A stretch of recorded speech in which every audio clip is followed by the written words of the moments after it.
Assalamualaikum warahmatullahi wabarakatuh. Kami dari kelompok 7 yang beranggotakan Rizky Anggelia Kusuma, Fani Aldiana Sari, Asri Wulandari, Fitri Gita, dan Ratna Diah Wulandari.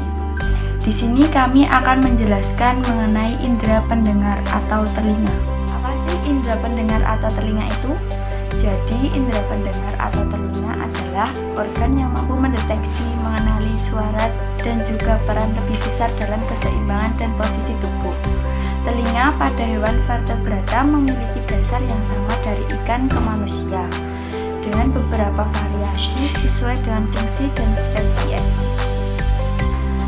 Setiap vertebrata memiliki sepasang telinga terletak simetris satu sama lain pada posisi yang berlawanan di kepala. Untuk menjaga keseimbangan dan lokalisasi suara adalah bentuk energi yang bergerak melalui air, udara, atau benda lainnya dalam sebuah gelombang. Meskipun telinga yang mendeteksi suara, pengakuan dan interpretasi fungsi yang dilakukan di otak dan sistem saraf pusat.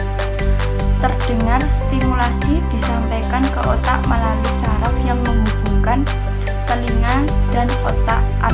Telinga sesuai dengan namanya, telinga adalah indera pendengaran.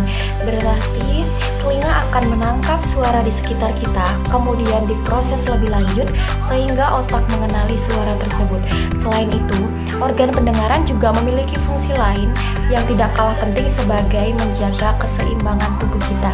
Kemudian ada fungsi lain juga, yaitu sebagai keseimbangan statis, di mana keseimbangan statis itu adalah keseimbangan kemampuan tubuh kita untuk menjaga keseimbangan pada posisi tetap atau posisi berdiri. Kemudian ada keseimbangan dinamis, yaitu keseimbangan dinamis kemampuan untuk mempertahankan keseimbangan ketika kita bergerak. Bagian telinga yang pertama yaitu telinga luar. Telinga luar meliputi daun telinga atau pinna, liang telinga atau meatus auditorius externus, dan saluran telinga luar. Bagian daun telinga berfungsi untuk membantu mengarahkan suara ke dalam liang telinga dan akhirnya menuju genang telinga. Rancangan yang begitu kompleks pada telinga luar berfungsi untuk menangkap suara, dan bagian terpenting adalah liang telinga. Saluran ini merupakan hasil susunan tulang rawan yang dilapisi kulit tipis. Di dalam saluran ini terdapat banyak kelenjar yang menghasilkan zat seperti lilin yang disebut cerumen atau kotoran telinga. Bagian saluran yang memproduksi sedikit cerumen yang memiliki rambut. Pada ujung saluran terdapat gendang telinga yang meneruskan suara ke telinga dalam.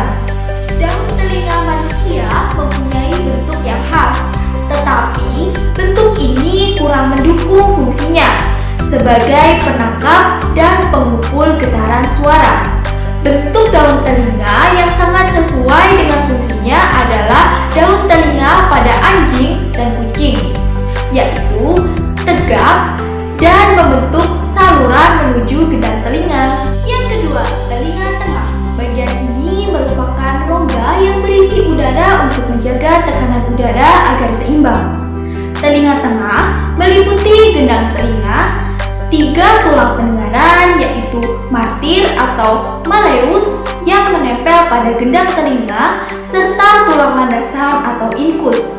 Kedua tulang ini terikat erat oleh ligamentum sehingga mereka bergerak sebagai satu tulang. Dan tulang sanggurdi atau stapes yang berhubungan dengan jendela oval. Muara tuba Eustachi yang menghubungkan ke faring juga berada di telinga tengah.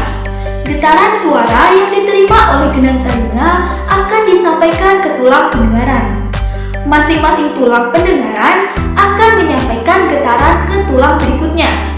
Tulang sanggurdi yang merupakan tulang terkecil di tubuh meneruskan getaran ke koklea atau rumah siput. Yang ketiga yaitu telinga dalam. Telinga bagian dalam juga disebut dengan labirin karena bentuknya yang kompleks. Bagian ini mempunyai saluran yang rumit terdiri dari labirin tulang dan labirin membran. Ada 5 bagian utama dari labirin membran, yaitu 3 saluran setengah lingkaran, ampula, utriculus, sacculus, dan cochlea atau rumah siput. Sacculus berhubungan dengan utriculus melalui saluran sempit. 3 saluran setengah lingkaran, ampula, utriculus, dan sacculus merupakan organ keseimbangan. Dan keempatnya terdapat di dalam rongga vestibulum dari labirin tulang. Cochlea mengandung organ korti untuk pendengaran. Cochlea terdiri dari 3 saluran yang sejajar, yaitu saluran vestibulum yang berhubungan dengan jendela oval, saluran tengah dan saluran timpani yang berhubungan dengan jendela bundar, dan saluran atau kanal yang dipisahkan satu dengan lainnya oleh membran. Di antara saluran vestibulum dengan saluran tengah terdapat membran Reissner, sedangkan di antara saluran tengah dengan saluran timpani terdapat membran basiler. Dalam saluran tengah terdapat suatu tonjolan yang dikenal sebagai membran tektorial yang paralel dengan membran basiler dan ada di sepanjang cochlea. Sel sensori untuk mendengar tersebar di permukaan membran basiler dan ujungnya berhadapan dengan membran tektorial. Dasar dari sel pendengar terletak pada membran basiler dan berhubungan dengan serabut saraf yang bergabung membentuk saraf pendengar. Bagian yang peka terhadap rangsang bunyi ini disebut organ korti. Kerja telinga, sebelumnya kalian harus lihat gambar ini dulu. Oke? Cara kerjanya itu dimulai ketika organ telinga bagian luar, yaitu daun telinga, mendapatkan suara di sekitar kita. Kemudian suara tersebut masuk hingga bagian tengah telinga yang disalurkan oleh liang telinga. Kemudian suara tersebut diubah menjadi getaran yang disalurkan ke tulang pendengaran melalui bantuan gendang telinga. Kelainan maupun penyakit pada telinga. Berikut beberapa kelainan maupun penyakit pada telinga, di antaranya yang pertama ada tuli. Tuli itu merupakan ketidakmampuan telinga untuk mendengarkan suara atau bunyi. Tuli sendiri disebabkan karena kerusakan pada gendang telinga maupun syaraf pada pendengaran. Yang kedua ada congek. Congek itu merupakan penyakit telinga yang terjadi karena adanya infeksi pada telinga bagian dalam ataupun tersembunyi. Congek sendiri juga disebabkan karena bakteri. Kemudian ada otitis eksterna. Otitis eksterna merupakan penyakit telinga yang terjadi karena infeksi. Otitis eksterna seringkali disebut sebagai telinga perenang. Kemudian ada perikondritis, merupakan penyakit telinga yang terjadi pada tulang rawan disebabkan karena cedera maupun gigitan serangga. Kemudian ada eksim. Eksim itu merupakan peradangan pada kulit bagian luar, ditandai dengan gatal-gatal, kemerahan maupun pengelupasan pada kulit. Kemudian ada tumor.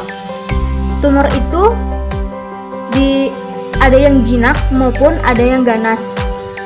Nah, dan itu menyebabkan penyumbatan pada saluran pendengaran.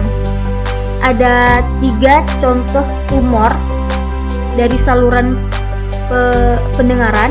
Yang pertama ada kista sebasa, osteoma, dan keloid. Kemudian ada kanker. Kanker itu dibagi menjadi 2. Yang pertama ada kanker sel basal dan kanker sel sukomosa, di mana ini seringkali terjadi pada telinga bagian luar. Ini karena pemaparan sinar matahari yang terus-menerus dan berulang-ulang.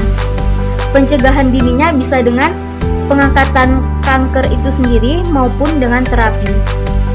Inilah sekian presentasi dari kelompok kami. Kurang lebihnya kami mohon maaf. Wabillahi taufiq walhidayah. Wassalamualaikum warahmatullahi wabarakatuh.